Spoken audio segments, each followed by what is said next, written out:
so nice to see everyone's eating their vegetables. Yeah. Eat your vegetables, your mother told you, right? Yeah, I'm telling you. And your mother be very proud. Very Sarah proud. knows what is the best food. Yeah, she does. Yeah. Okay.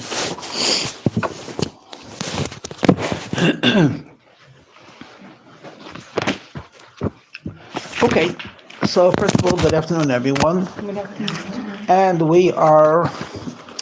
this week's Torah portion is Parshas Vayisrei. And not Vayisrei, Yisrei. And it's found on page 394. And there are, I guess, three main themes of the Parsha. We could say more, but there are three parts.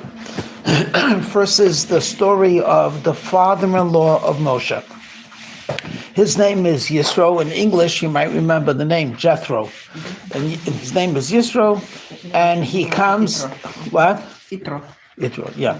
He comes to the desert where his son-in-law is. It's a dramatic encounter in a certain way, because if you recall the first time they met, Moshe was a fugitive. He was running away from Pharaoh. He had just killed the Egyptian. And he only met Yisro because he saved Yisro's daughters. But now, not that many years later, Moshe is a king. He's the head of a Jewish nation. And it's a nation that was spectacular, the way it was created with 10 miracles and the splitting of the sea. So it's almost like in the past, Moshe was Yisro's son-in-law. Now Yisro would say, "Oh, I'm the father-in-law of Moshe." So we have their encounter together, their meeting. Sorry, what did you say about why his wife was not with him? Okay. I didn't get it. You don't remember? Okay. No, because it was in the Chumash. Why was his wife not with him? So if you recall, when Hashem told Moshe to go to the land of Egypt to take out the Jewish people, one of the things that Moshe said was, I have an older brother. His name is Aaron. And really, he deserves the honor. And he's also very suitable. So Hashem said, he knows what I'm telling you to do. He's going to greet you, and he'll be very happy that you'll be in charge, even though you're 3 years younger than him, but he'll be very happy. So he takes his wife and 2 children, and as he's going down to Egypt, Aaron, his older brother, leaves Egypt to meet him. When he sees Moshe, he had not seen him for many years, because again, Moshe had run away. And he says to Moshe, the people with you are? He said, oh, this is my wife and 2 children. So he said, I don't understand you. I'm coming from a land where everyone is imprisoned.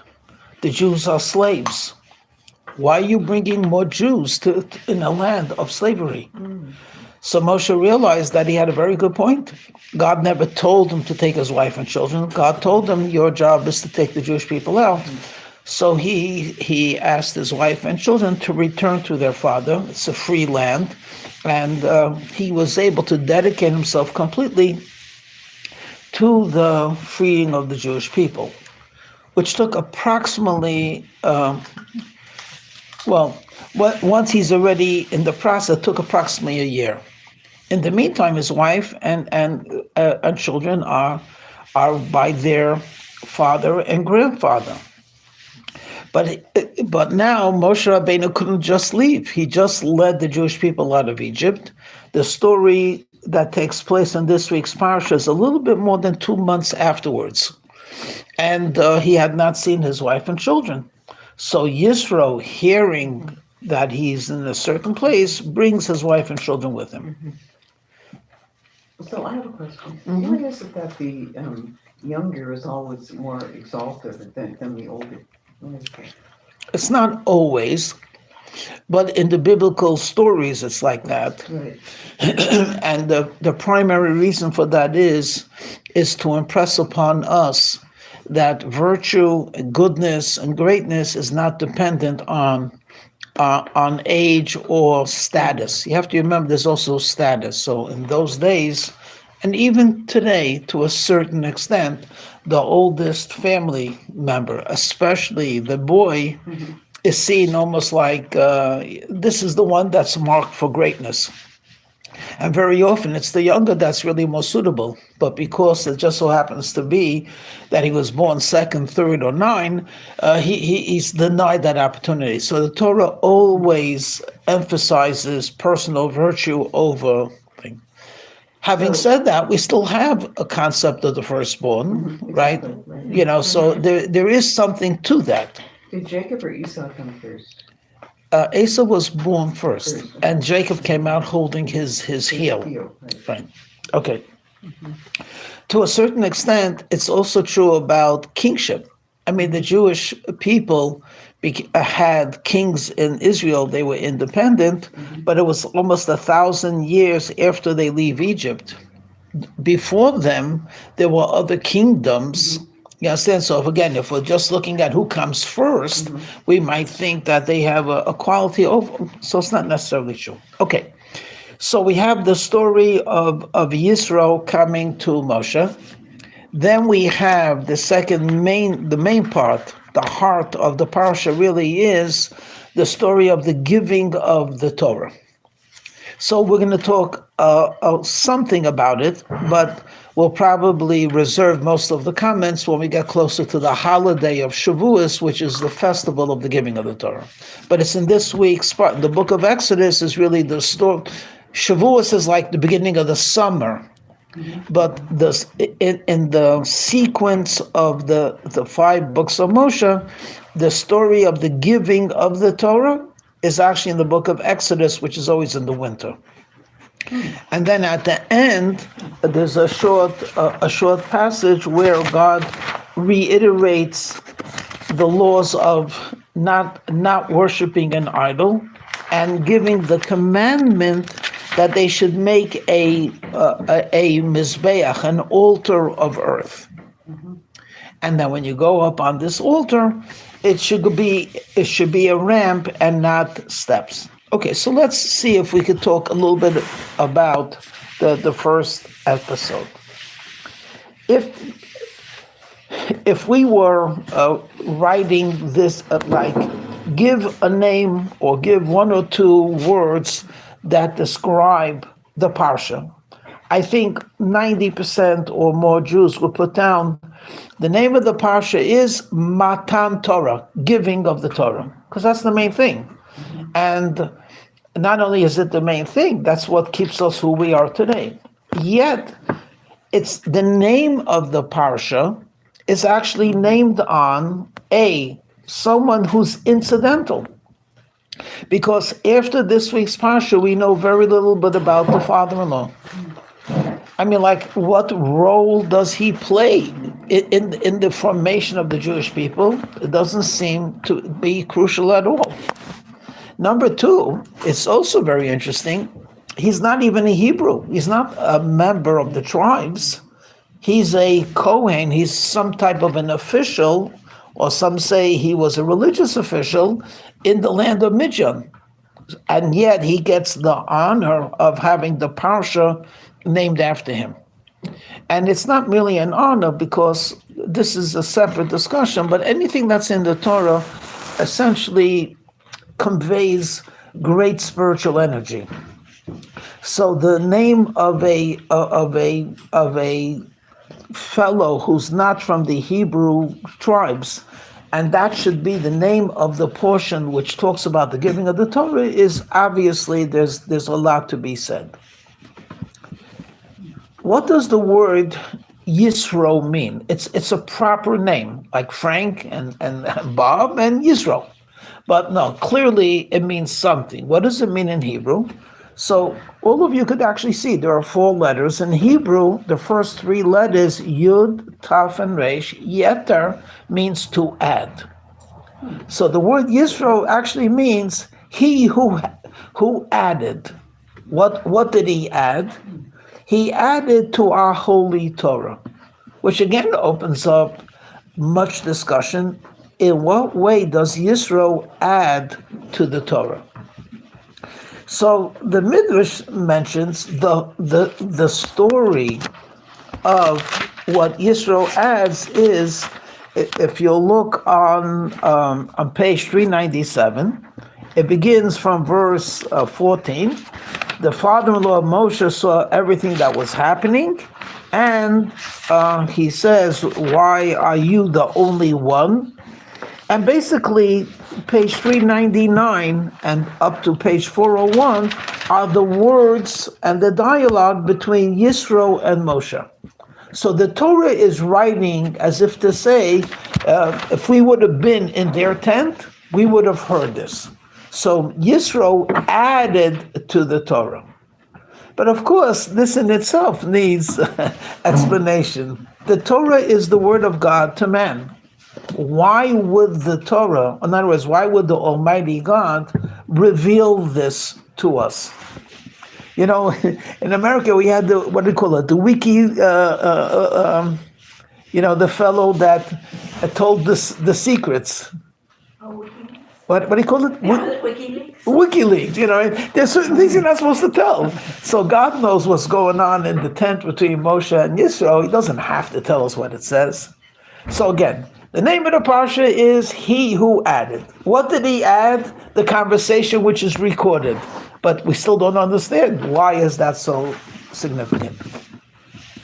So let's give a very broad definition about when we say that the Torah is wise. It's the source of wisdom. In an incidental way, I once was, either I overheard or someone told me, it's been like years, so I don't remember anymore. But when we were talking about the Torah, and we were talking about United States of America, it's a democracy, and it has hundreds of years of laws and Supreme Courts and judges. So I forget which one of us said this, but he said, has there ever been a better 10 commandments given to man? Yeah, in other words, look, there's a big world out there, billions of people. There's Russia, Ukraine, Morocco, Uganda, America, South America.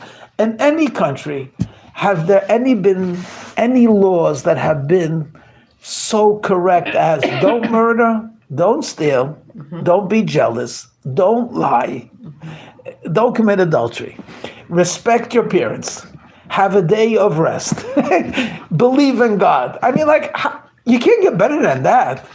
Honestly, and to put it very bluntly, forget about people's religions. If the entire universe kept the 10 Commandments, we would be living in something close to a paradise. Even in Soviet Union also. Everywhere. Yeah. Everywhere. Smaller than shorter.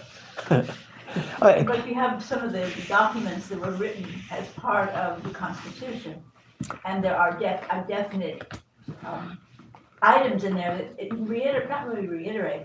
Well, it's based on it. Some of them did. Yeah, they were looking at that. They Yeah. were looking at the Ten Commandments. Correct. So I just merely pointing out that the 10 Commandments on its own, if Judaism only brought one thing to this world, the 10 Commandments, forever and ever, all of humanity would be obligated to say, thank you, Jewish people, because you introduced to us what either we know or we didn't know, but you made it very clear. Do not murder. That's wonderful. But now let's go a little bit deeper. It is almost universally recognized, but certainly recognized in the Western tradition, which is really what they call the Judeo-Christian tradition, that the Talmud has a lot of law, and there's Talmudic logic and Talmudic reasoning. And until today, when they come to an issue which is deeply moral or deeply ethical, the Bible and the Jewish traditions are very, very seriously considered. Very seriously considered. I'll tell you something which perhaps you're not familiar with. years ago, I believe it was in the 1960s, there was Siamese twins born. I think it was in Philadelphia. And it was clear that the way two heads, basically, they were joined together. It was clear that they could not exist indefinitely. The only way they could exist is if one of them would be detached. And the hospital did not know. They asked their ethic committee, they did not know. At that time, I believe the head of the, the Surgeon General, he was a guy called Cooper, I think. And he was a religious non-Jew. And when it came to him, he said we should consult with the greatest Jewish sage in America. And at that time was Rabbi Moses Feinstein. Rabbi Moshe Feinstein, very famous. You could look him up. And essentially, he dealt with it over 3 days, very seriously, gave his ruling in Hebrew, translated in English, and that's what they did. I forget which one they killed, which one they didn't, whatever.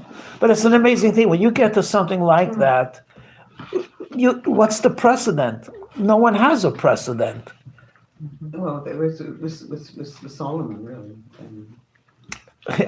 King Solomon wasn't about sacrificing one life for another.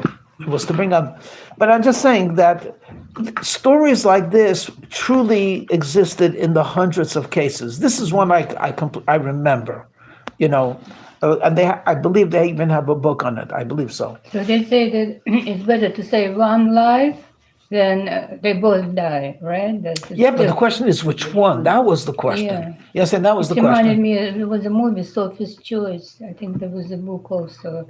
This woman brought into concentration camp. Right. And they said that she can keep only one child, so she has to choose. Wow. That's off the subject, but can I deal with it for a minute? Sophie's Choice. I don't know the movie Sophie's Choice, but basically, From India, I think, right? From India.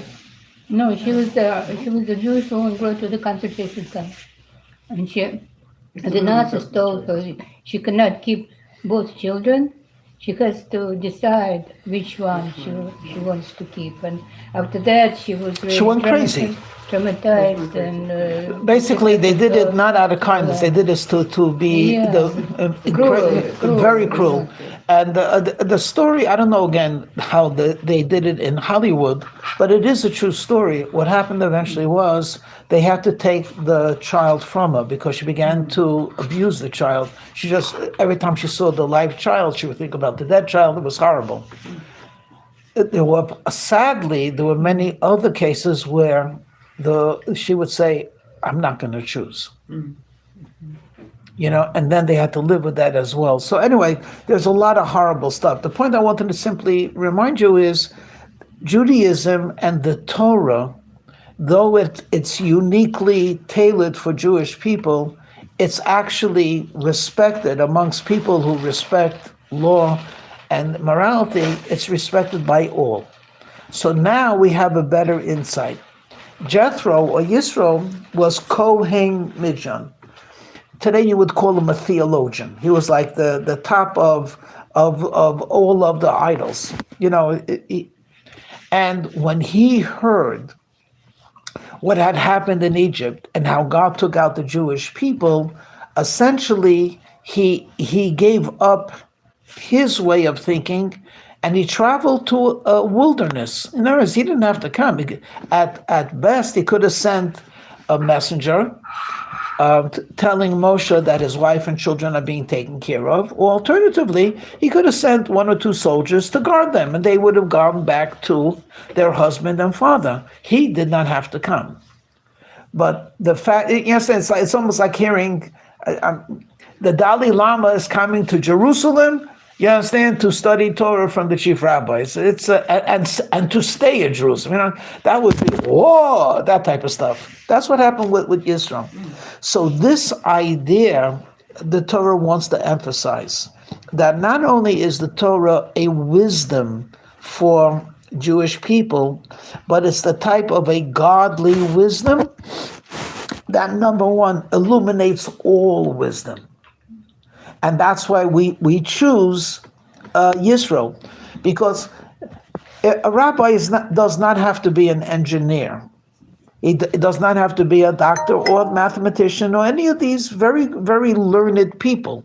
They have great intelligence, but the rabbi, if he's an authentic rabbi, could enhance each one of these professions by teaching them the eternal values of the Torah. So the mathematician and the engineer and the plumber, everyone is actually going to do their profession, but with an addition of Torah. So that's, now we understand better. Yisro means to add. It's not only he added a conversation, his personality. He was not from the 12 tribes of Israel, and he came and acknowledge the supremacy or the brilliance and the holiness of the Torah. And that's something that we actually are to continue today. So in Jewish history, until fairly recently, Jewish people tried very hard to insulate themselves from the outside. Most of the time, it was almost protective, because if the Jew was too prominent, a lot of anti-Semites got upset. So we hid either in ghettos, and the anti-Semites had quotas for the universities. So basically, Jewish brilliance, Jewish genius was pretty much within the Jewish world. But over the last maybe 100 years or 70 years, the world has changed for the better. And Jews are much more public than the past. And now we have Jewish scientists and Jewish AI technicians. We have A Jewish mayor. yes, we have a Jewish mayor. We have a lot of very prominent. And we're actually told that as Jewish people, we should not be embarrassed to tell the other members of this universe that there is a God, and that he wants us to act in a certain way. So over here, like in America, the biggest sin is to talk religion in public. Yeah, you can't do that, but in Judaism, a Jew is supposed to teach Judaism to Jews and what's called the 7 Noahide laws to the non-Jews. What are the 7 Noahide laws? Very similar to the 10 Commandments, because they don't have the Sabbath, right? But the 7 Noahide laws include respecting parents, do not murder, do not commit adultery, don't be cruel to animals, and so on. So all of this is hinted to in the name Yisro. Okay, let's talk a little bit more about this, and then we're going to jump to the 10 Commandments. He wasn't like a Rashi, was he, or someone that was Israel, like a more modern Rashi, or Who? Or Israel? No, Yisro lived in the times of... I know, but was he basing some of his premises on? Oh, no, so what I'm saying is that actually anyone who's not a Hebrew by birth becomes a Jethro. So in a way, we could say Yisro is the first convert. The most famous convert is Ruth, but that's like 1,000 years later. This is actually 2 months after they leave Egypt. The most prominent theologian comes to join the Jewish people. So that then, so to speak, opens up a path for all future converts, but it doesn't have to be a convert. Judaism accepts converts, welcomes and loves converts, but does not proselytize. So whenever we have someone who's not Jewish who says, I admire the Jewish people, and it's always like wonderful, beautiful, but there's a path to God in not being Jewish as well. So why choose this path, which is a very convoluted path? It's not easy. So we tell them, for example, that in the past, if you worked on Saturday, you didn't do anything wrong. Now, if you didn't work on Saturday, you're doing a terrible thing. In the past, if you ate a free diet, it was no problem. Today it has to be a Jewish diet. Like, what's the purpose? I want to get close to God. Okay, so there's prayer and the 7 Noahide laws. So what happened? So where are they from, the Noahide laws? The Noahide laws come actually from the actual book of Genesis. When Hashem spoke to Adam, I'll just give you a taste, but I don't want to go through it because that's a different thing, okay? But Hashem speaks to Adam, and he says, when he's introduced to his wife,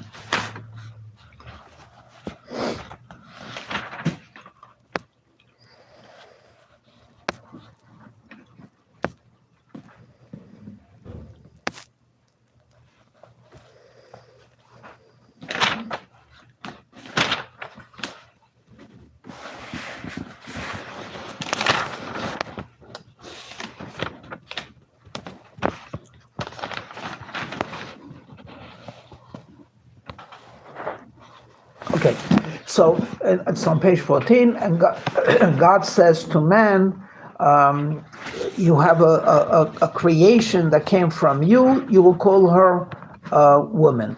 And now verse 24, and therefore a man should leave his father and his mother, cleave to his wife, and they shall be as one flesh. So from here we say, cleave, a man should leave his father and cleave to his wife. His wife, not someone else's wife. That's adultery, right? But they should be one flesh, which automatically means that a homosexual it cannot create a partner where there'll be one flesh. So homosexuality is forbidden. So the Gemara actually goes through some of these verses and tells us that the what we call the 7 Noahide laws, 6 of them were given to Adam. And the 7th, which is not to be cruel to an animal, was given to Noah, because Noah is the one that saved the animals in the ark. From that time onwards, the 7 Noahide laws are operative for all mankind. But then, some 2,448 years after Adam was created, God chose a nation to accept not only 7 laws, but 613. And that's, of course, we who have been given the Torah. But if you look on page 395, this is the first verse, okay? Vayishma Yisro heard, Kohen Midjan, he was a minister in the land of Midjan. Chosei Moshe, he was the father-in-law of Moshe. Eskol asher also lehim Moshe Yisrael Amo. He heard everything that God had done for Moses and Israel. Ki hotzi Hashem es Yisrael miMitzrayim, for Hashem had taken them out of Egypt. Okay? So Rashi makes the comment, he heard. What did he hear? So Rashi makes the comment, he heard about the miracle of the splitting of the sea and about the war of Amalek. So you looked on page 395, right? Turn one page backwards to page 393. The last story of last week's portion is how Amalek came to fight the Jewish people, and God says they're terrible. I'll never forgive them, and until the end of time, there's like a fight or a war against them. Correct? You see that? So, says the Ibn Ezra, the Torah gives an example of the worst and the example of the best. What was wrong with Amalek? It was hatred without basis. Because again, if you look at a map, you'll see the Hebrews are leaving Egypt and they're going towards the land of Israel. Even when they're in the 40 years, there's anywhere close to Mount Seir or the place where Amalek lived. So what happened was, people who lived hundreds of miles away, which today would be the equivalent of the other side of the world, hundreds of miles away in those days, by camel, yeah. So it's like the other side of the world. They heard how the descendants of Jacob left Egypt to go to a promised land. What did they do? They traveled hundreds of miles to get there to fight them. No reason for it. We would say this is what we call pure hatred. So Hashem says you got to destroy pure hatred from this world, and ever since then, Amalek becomes the symbol of evil. Okay, but that's how the Parsha ends. Now, says the Ebenezer, the Torah wants to give an example of the best. So here's a man who's living comfortably with respect. He's a minister in the land of Midian. And I pointed out that the word minister doesn't only mean he had power, but he had spiritual. He was very well respected. He was like the archbishop of Midian. And when he heard about the Jewish people, he leaves everything to go to a wilderness. So in a way, there's a juxtaposition between an example of the worst type of a non-Jew and another example of one of the best of a non-Jew. So he put it together. The rabbis point out an interesting thing. Why is it that Yisro came? And let me rephrase the question, okay? How many people do you think heard about in those days, the miracles that took place for the Jewish people? Thousands? Hundreds? Between hundreds and thousands. Okay, we don't know, right? Because they didn't have. There was no internet. Exactly, there's no internet. But on the other hand, there are caravans. Okay, so let's assume, just for argument's sake, I'll throw out the word 5,000. 5,000 people are around. But actually, it goes even deeper, because last week we read about the miracle of the splitting of the sea. So it says that when that happened, everyone heard about it, because it was so unusual, especially according to the Midrash. Every body of water split for a moment. And they asked, what is this national freak? It's a freak occurrence. They said, God is making a miracle. But how many people came to join the Jewish people? Just one. Yisro. And that in itself is both a lesson that gives him credit, but it's also a challenge to ordinary people. So if I told you, okay, let's be a little bit blunt. Hundreds of millions of people were watching and on the news of what happened in Israel, so many things, but let's say October 7th, okay? And they saw pictures. Not usually it said we can't show you the full picture, whatever it is. How many people switched the channel to watch a comedy? The majority. Those that watched, how many of them said, I got to do something? Even less. Of those people, how many people did something for Israel? Hardly any. You understand? It's like people hear news and nothing. They understand rationally something happened, and they do nothing because they can't see it by their next door neighbor. So let me just finish. So this is a beautiful reminder.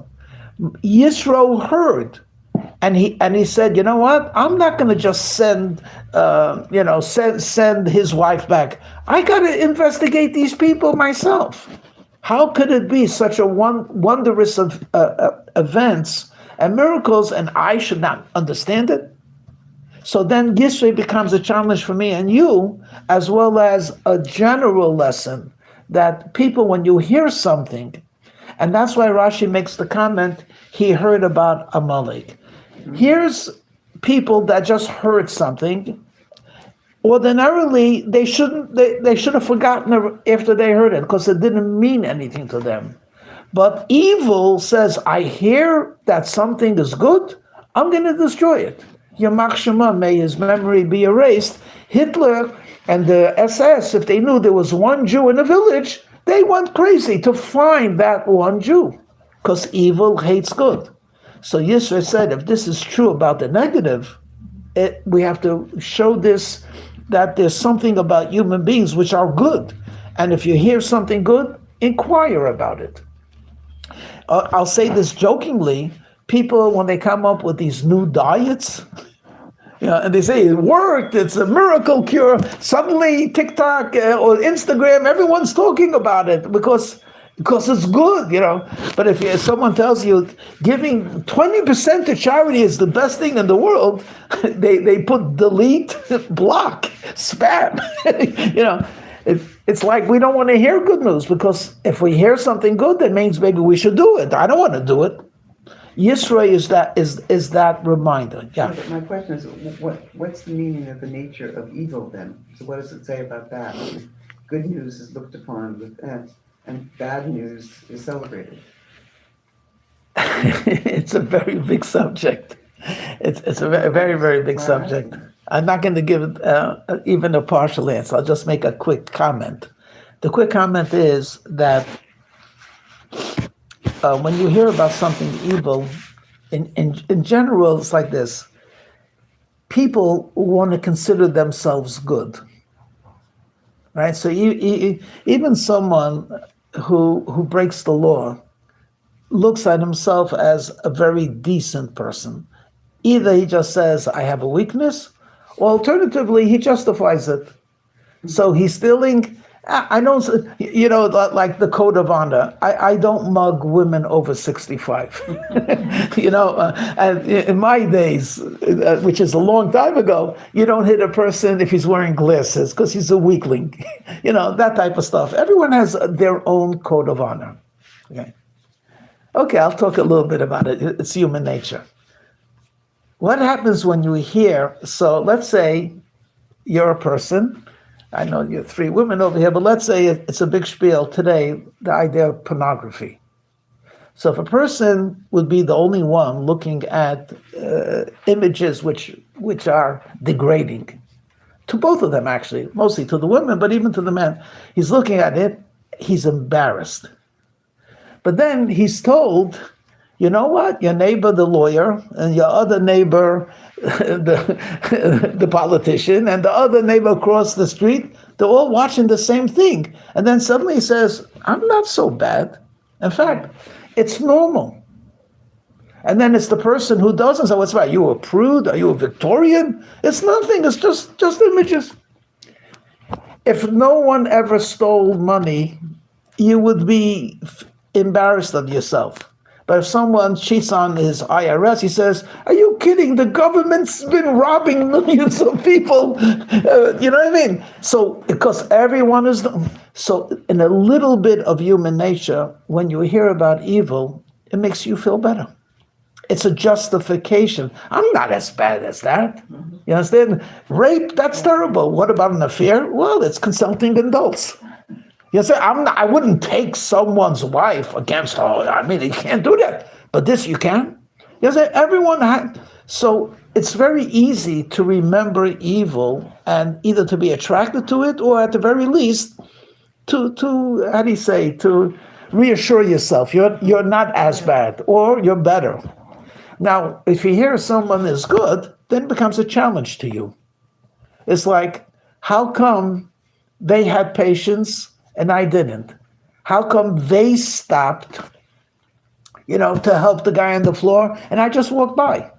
So then it could go to A and B. Either they could make fun of the hero, he's an idiot, whatever it might be, or they begin to make him very special. He gets awards. But you know something? By doing that, they again are defending themselves.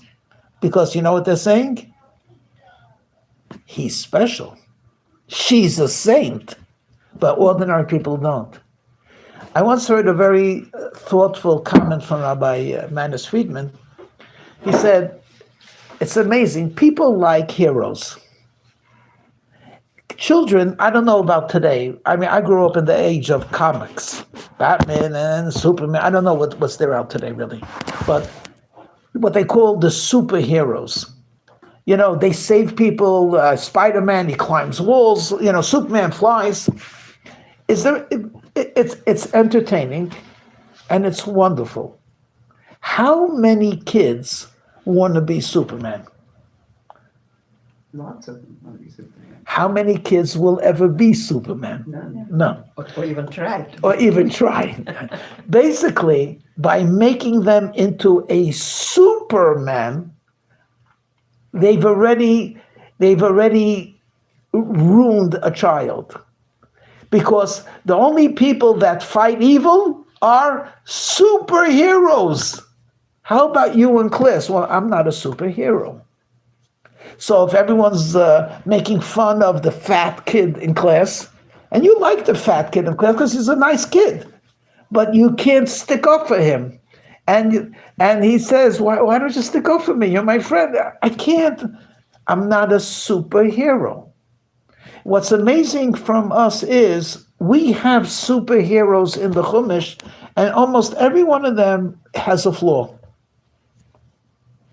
So Judah is a superhero, and something happens with Tamar, you know, and the 12 tribes they're great, but they sell their son, their brother, you know, and Abraham is the greatest, but he shows favoritism. Everyone has something, but they're superheroes, because when we're taught that even the greatest of us has things that have to be overcome, it makes it real for us.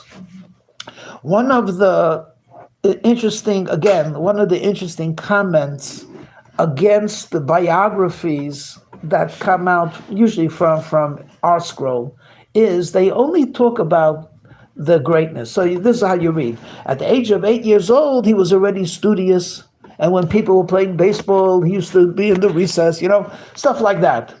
And they don't tell you that he was a petulant kid. They don't tell you that he didn't listen to his mommy until he was 12. They don't tell you anything about this holy man or holy woman, about them being real. It's always about how great they were. So it's inspiring, but the truth of the matter is, I can't do this. But when you read about, ordinary people doing ordinary things, and their ordinary life with their ordinary things, and then they do these wonderful events, you say, we're in the same class. You know, we lived in the same neighborhood. And take a look what this guy was able to accomplish. That becomes true inspiration, and also can be something that you could use as a real thing. So there are exceptions to every rule. You know, we'll talk about the Rebbe. You know, there are exceptions. Sometimes you need a Superman image. But between me and you, the best way to be inspired is not by looking at the super people. Go to your friends, go to your shul, and you'll see wonderful things if you look for it. Even a bunch of ladies playing mahjong, whatever it is, playing cards, right? If one of them has a lot of patience, she becomes an inspiration for the rest of the family, for the rest of the group. And this one does twice a week volunteers, and she has 4 children. You know, it's like, you don't have to look for superheroes. Look for, she's short-tempered with her husband. Okay, so that's a flaw, but she's still amazing. It's the ordinary people that are really the most inspirational. But again, you have to look for it. So that was a longish answer, but I didn't really answer it completely. But just something for you to consider: why we remember evil and attracted to it. Because Yisro was a superhero. But no, Yisro actually, he didn't make any miracles. God never speaks to him. You know what I mean? It's just, he's the father-in-law of Moshe, but we have respect for him because as soon as he finds out that someone was nice to his daughters, he says, why don't you invite him for a meal? Now, you don't have to be a superhero for that. That's just being a mensch. And risking something because he's a stranger. He's an Egyptian. We're living in Midian. And sure enough, he finds out that he's a fugitive. And yet, he allows the relationship to blossom, and they marry. And then we hear nothing about him until the Jewish people leave, In the meantime, his daughter and grandchildren are with him. And, you could get very attached. And, where you say, okay, look, if he's interested, let him come. If he's not even interested in taking them, why should I? No, he schleps to them. So he's a superhero in the sense that what he does is inspirational and important for us. On a more cosmic level, he's a superhero because he's showing that I appreciate the Torah that was given to the Jews. But on a practical, earthly level, we don't know anything about him other than he's a nice man. And that in itself becomes... I mentioned this to you when we started to study together, because I think we started from the beginning of Exodus. But I'll repeat what I said then. The first encounter that Moshe has with God, that God speaks to him, does anyone remember? The first time God appears to Moshe. Let me remind you, he's a little baby, right? And a miracle happens, and the princess saves him, and he has to run away because he killed the Egyptian, right? When is the first time that God speaks to him? The burning bush. Very good, the burning bush. That's the first time it's recorded. And if you recall, the verse says like this: Moshe was with the sheep, and he saw a bush burning, and he said, why is it not turning into ashes? So he turned aside to look. And I pointed out a teaching that I read from others. It wasn't my teaching, but it was a beautiful teaching. And that is, we see many things that are actually unusual, but we just continue because we're busy. Moshe's greatness was, he saw something, it's unusual. He didn't just say, oh, very interesting, go further. He said, let me get closer to see. Why is it not? And that opened them up to a revelation from God. So we have to pay attention to things around us. Now, the small things around us, we don't pay attention because it just happens so often. But a lot of times, when you hear momentous things, so on a more national level, you hear what's happening in Iran, you hear something like that, maybe Minnesota, you have to think about it. Well, let me finish. And on a personal level, when do we hear it? Did you hear? Cousin Susan has the big C, and then suddenly, yikes! Suddenly, what it means something to you, even though you're not that close, but she's a cousin. And did you hear about Harry? Wow! Or did you hear your best friend? He was just downsized. You understand? So when it comes very close to us, we pay attention to it. But actually, a person is supposed to pay attention to everything. So, but I want to emphasize, for me and you, I don't think you have to pay attention to everything because there's too many things happening. But without a doubt, when it comes a little bit more unusual and certainly more bigger,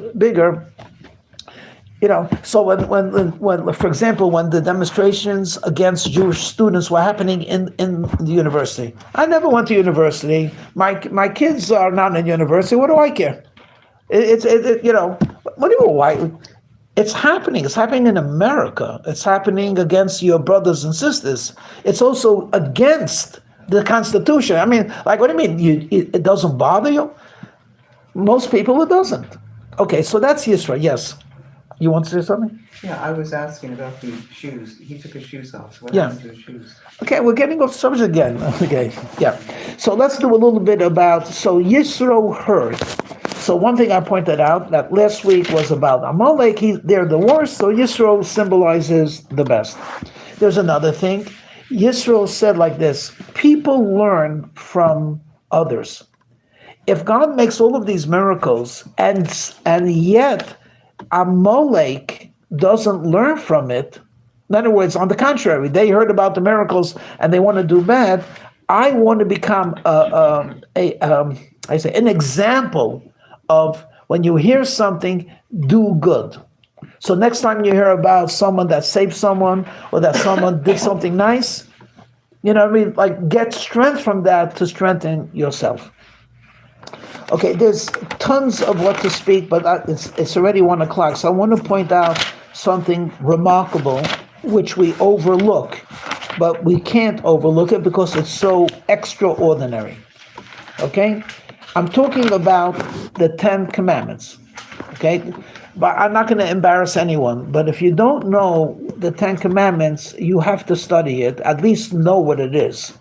You understand? Someone tells you, you're Jewish, yeah, you heard about 10 Commandments, yeah. What do you remember? I think you're not allowed to commit adultery. That's one of the 10.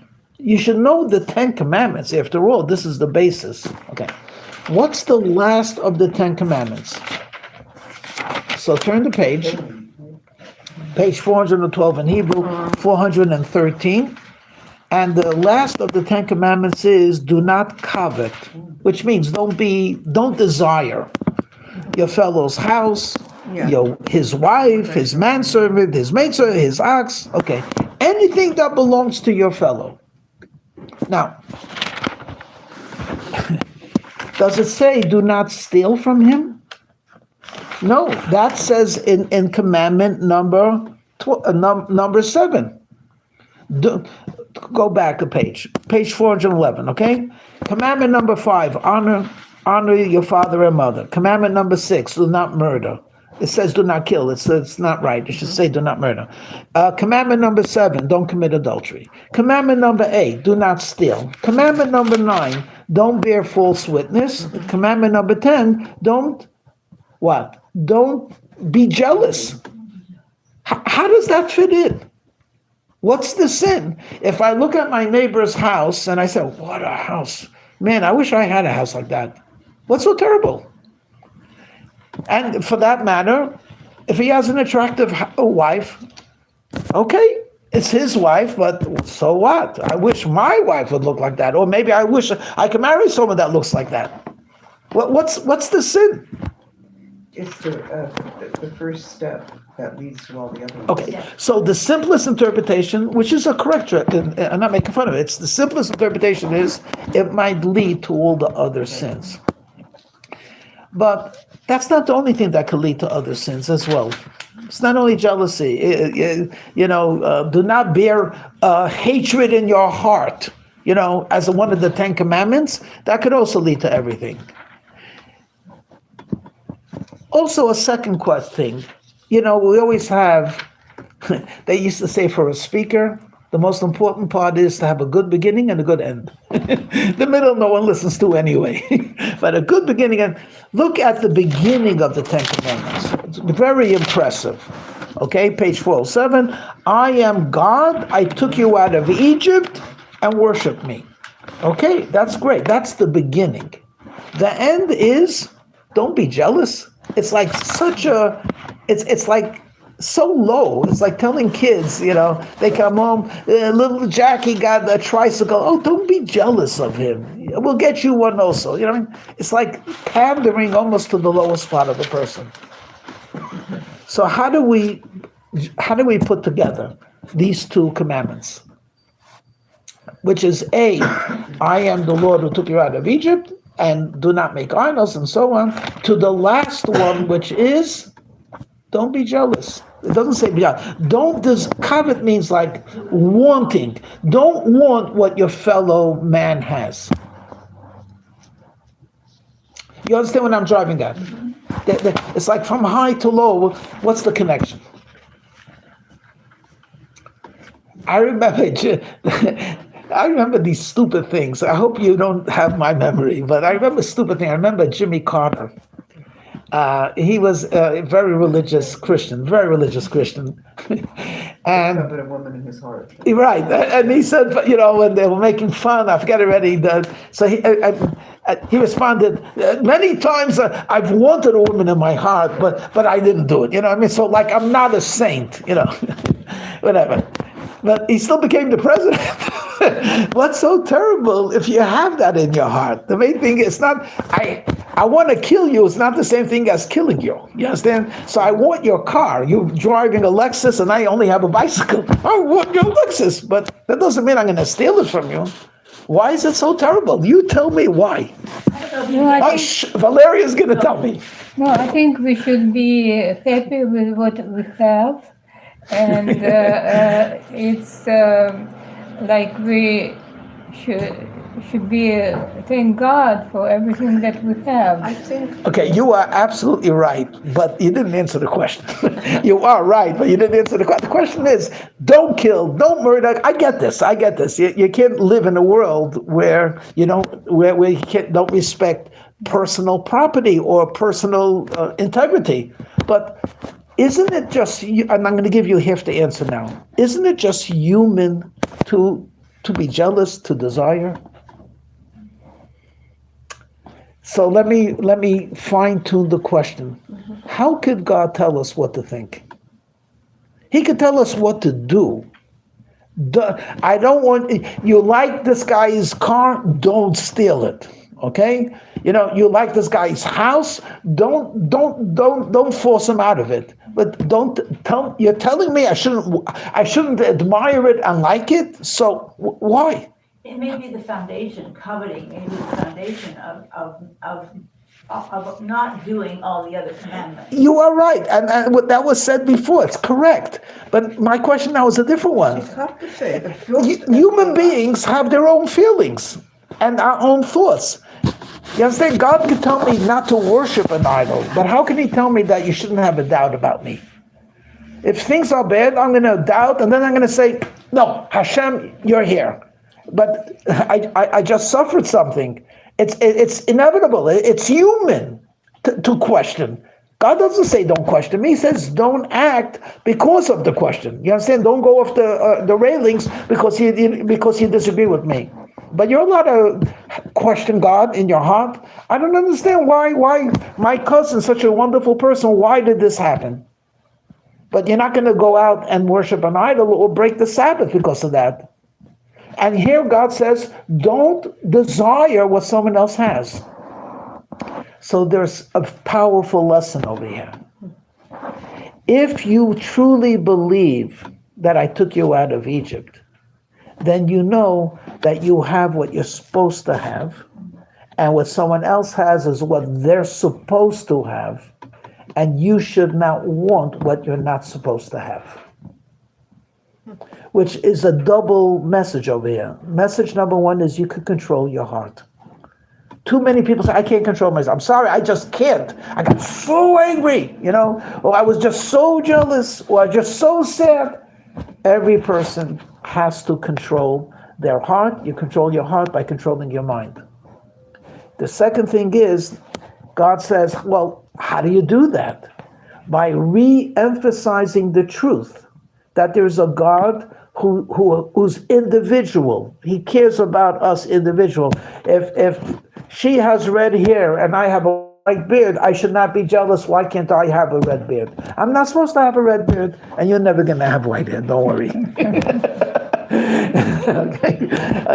You understand? In other words, I have what I'm supposed to have.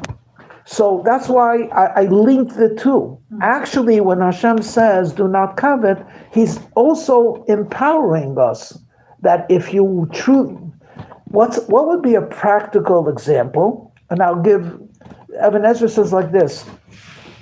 Ibn Ezra lived 800 and something years ago, in an era where there were kings and queens, and he says, a villager might see another villager and see a woman and say, wow, I wish I had her. But if the princess comes in her royal thing and she's a beauty, he's just going to shout, long live the princess. Why doesn't he think, why can't I take her?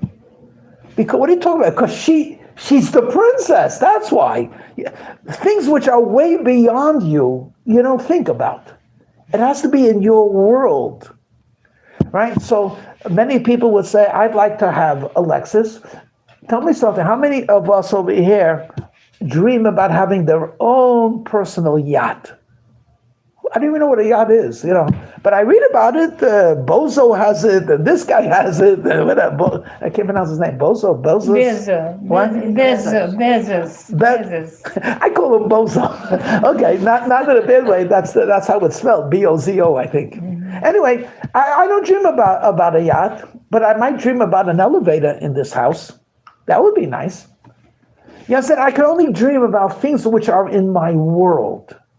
So what Ebenezer says, every Jewish man and every Jewish woman has to know that what's not theirs is not in their world. So I don't want his house, and I don't want his donkey. It's not mine.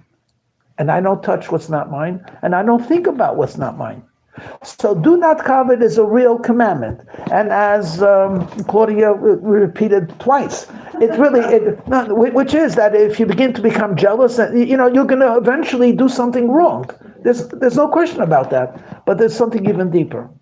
Do not covet because it's not yours. And it is possible to do that, especially if you're brought up with that idea. You teach the children this is his toy, and and it's not yours. You don't have to explain it. It's just not yours. You don't take things which are not yours. That's the beginning of educating a person to go straight. Ultimately, it'll be to his benefit because he's not going to agonize, why am I not like this guy?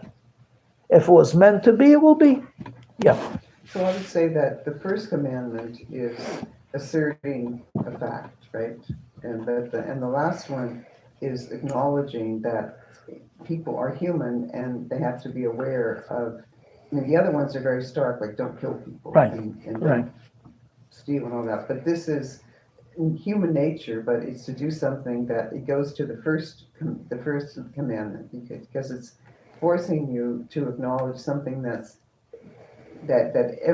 everyone covets something. It's human nature. So it's forcing you to try and overcome that, even though it's human nature not to. So it's forcing you to become better than you are. Correct. But the question is if you keep on emphasizing it's human nature, where's the strength? What are my tools to get out of that? It's human nature. The tools is the first commandment. Exactly. So the tool is, but it's not only the first commandment. The tool is, I took you out of Egypt. I'm taking care of you individually. Yeah, and it's acknowledging something greater than you, something greater than coveting something, whatever X is. Yeah. I gotta tell you, it's not one of the easier commandments, but what's very helpful is not to look in someone else's house. Honestly, a lot of people they go for an inventory. They're walking in the neighborhood. What did my neighborhood do? And then it's like who could make it nice. God bless him, wonderful. And get into the habit. You hear someone having good news, even if you don't believe it, just be happy. Say, Baruch Hashem, wonderful. So-and-so got engaged and you're already on your 27th date. Nothing happened. Thank God, wonderful. I'm happy for you. You're not really happy for you. You're really bitter inside. Just get into the habit of saying it. When you say it enough, you begin to think like that as well. So I think we should all be millionaires. And I won't desire to be a billionaire. Because I'm keeping that commandment to not covet. That's what it is. We have to be happy with what we have. Correct. We are supposed to. That's what we are supposed to have.